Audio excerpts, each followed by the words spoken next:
In this video, I'm going to be building the best playoff team right now in NBA 2K23 Myteam, building the best possible team with just playoff cards, so including the base Evo cards or the base playoff cards that haven't got Evos, and then also including the playoff Evos, and just building the best team possible with the playoff cards. So at the starting point guard position is going to be the Dark Matter Devin Booker, and I want you guys to let me know in the comment section down below, out of all of the playoff cards in the game, which ones are you guys maybe investing in, and which ones are your favorite to be using in game, and maybe ones you want to see future Evos of in the future. Let me know all that type of stuff in the comment section down below. But Devin Booker gonna be our starting point guard. I think he's easily the best playoff point guard in the game right now. He's a shooting guard point guard, 6'6", with a 6'6" wingspan, and we know D-Book is going to be elite on the offensive end, and it is nice he gets some extra Hall of Fame badges, pushing him up to 40 hoffs, but even, before the Evo, he's still easily the best playoff point guard in the game. He's got such a good jump shot with the Steph Curry base and the Devin Booker upper on very quick timing. He's also got a great fade, a great leaner with the Devin Booker leaner. He's got the Devin Booker size up. He's got the tray escape, Dame behind the back, quick drops off one. I mean, just all around a great offensive point guard, and I think definitely going to be the starting point guard for the best playoff team. Now for the starting shooting guard, going to be another Evo card, and that's going to be the Dark Matter Jimmy Butler, who does go up to not really another overall, but he does also have an Evo, which does make him a lot better on the offensive end, because yes, the card can't play the point guard position like the out of position version, but now he's going to have 40 total Hall of Fame badges, and I believe it was 9. Yeah, he gets 9 extra Hall of Fame shooting badges, which is going to be super helpful for a card like Jimmy Butler. Getting Hall of Fame Agent 3, blinders, catch and shoot, corner specialist, guard up, limitless range is going to make a huge difference on this Jimmy Butler card, because we know we know what he can do on the defensive end, being still an elite defender in the game with a 97 block, 97 interior defense, 98 steal, 98 perimeter, and he's almost got every single Hall of Fame defensive badge in the game. But now it's nice to see the card's going to be better on the offensive end with those Hall of Fame shooting badges, and I think next to Devin Booker is going to be a really good balance in the backcourt with some offense from Devin Booker and then some elite level defense with Jimmy Butler at the shooting guard position. But to kind of balance that out even more and just get us an all-around beast at the small forward position is going to be the playoff Dark Matter LeBron James. I mean, this man, even though he hasn't got an Evo yet, and he most likely won't for a while, unless we see a crazy good LeBron performance, because I just don't see LeBron having a 35 plus 40 point performance against the Golden State Warriors. He definitely might, but I just don't really see that happening. But still, this card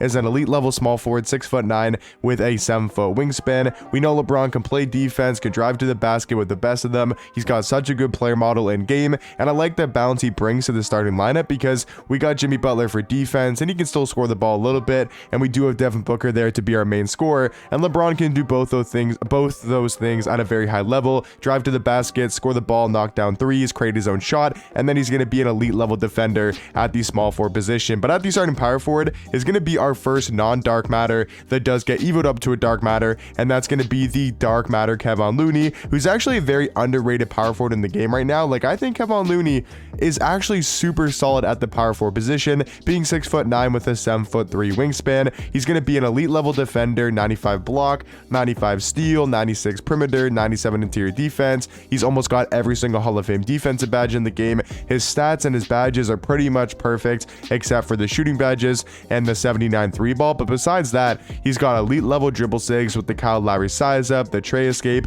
He's going to move like a guard, which is super nice to have at your point guard position. And then I feel like his jump shot, it's not a great release. Like, it's definitely not my favorite release in the game. It's definitely not the best big release in the game, but I feel like it's a very solid jump shot that you can green consistently. And I think Kevon Looney is the best playoff power forward right now in the game. But at the starting center, to round off the starting lineup for the best playoff team in the game right now, is going to be the Dark Matter Brook Lopez, who has a legit argument to be the best playoff card currently in the game. Yes, he can't get no more Evos, but still, I mean, this man out of Dark Matter is such an elite center card in the game, being 7'1" with a 7'5" wingspan, elite level defender, can knock down threes at a super high level with a 97 3 ball and really good Hall of Fame shooting badges. I would say my favorite thing about this card is probably his jump shot. It's such a chick release and just super easy to green with the B Elite to base, the Brook Lopez upper on very quick timing. I just feel like it's such a knockdown jump shot for a very good defending card in Brook Lopez. He's got the size to play the 5, he's got great wingspan, player model,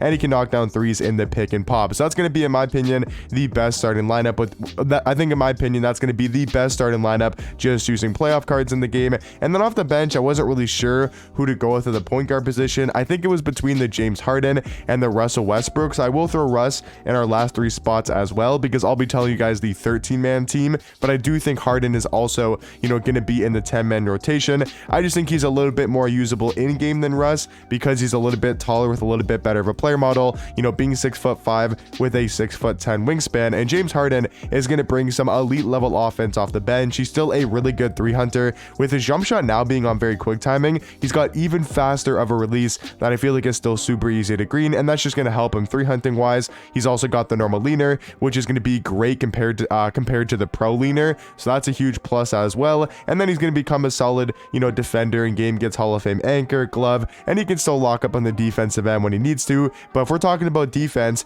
our backup shooting guard is definitely going to be our lock off the bench, and that is the dark matter Kawhi Leonard. A little bit disappointed we didn't see Kawhi maybe get an Evo, or at least make a run into the playoffs, because he only played 1 or 2 games. So a little bit disappointing, because I think Kawhi, could have potentially got a new jump shot if they wanted to juice him out, and maybe some better dribble sigs. But still, this Kawhi Leonard card going to be one of the best on-ball defenders in the game, with a 97 block, 99 steal, 99 perimeter, 94 interior defense, great Hall of Fame defensive badges. He's got an okay jump shot. That's a little bit of a flaw with this card, is his release really isn't the greatest, but it's still kind of decent in the catch and shoot. And I think Kawhi Leonard definitely going to be the second best playoff shooting guard in the game, right behind Jimmy Buckets. And then for the backup small forward, is going to be a great offensive small forward card, and that's going to be the dark matter playoff Kevin Durant. I mean, there's not really much this card can't really do. Yes, he doesn't have the greatest jump shot in the world, but this card's super well rounded, being a 6'10" small forward with a 7'4" wingspan. It doesn't look like KD's going to get an Evo. It looks like the Suns are probably going to get bounced in 4 or 5 games. At least that's what it looks to be. Maybe the Suns make a crazy comeback, but I just don't see this card getting an Evo in the future. I think Devin Booker could possibly get another one if he has a crazy good performance. I mean, it still is Kevin Durant, so you never know. He could probably pop off for a 45-point game, at any given moment. So we definitely could see a Kevin Durant Evo and maybe get an update to his jump shot or his dribble sigs, but I still think Kevin Durant the second best playoff dark matter in the game. Now for the backup 4 is another card that we're definitely not going to see another Evo of, and that's the dark matter Giannis. Still a really good power forward in the game, especially because on this playoff version, he's actually going to be listed at 7 feet, which is, an inch taller than his all-star, which is 6'11". Not going to make too big of a difference in game, but it's going to help him out a little bit on the defensive end at the power forward spot, being 7 foot with a 7'4" wingspan. And I think Giannis, even though he's a little bit better at small forward nowadays, can still play the power forward position because of his defense, his size, his player model is going to be really nice to have at the backup 4 next to Kevin Durant, Kawhi, and James Harden. I think we got a good balance of defense and also a great balance of offense as well. And then to round off the best playoff 10 men in the game, I do feel like is going to be the dark matter Mitchell Robinson, going from a pink diamond just like Brook Lopez up to a Galaxy Opal and then up to a dark matter version. And he's going to be a great backup center, very similar to Brook Lopez, where he's going to be an elite level defender, 7'1" with a 7'2" wingspan.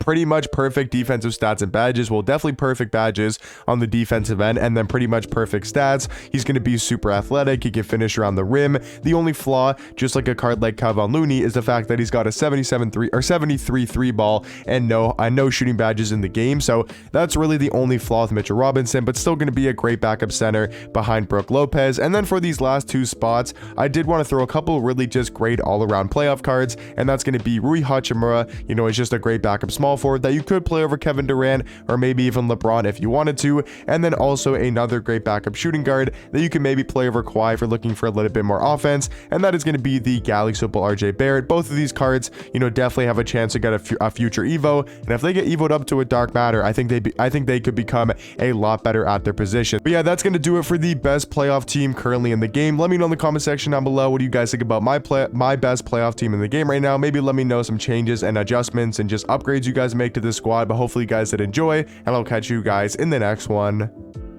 Peace.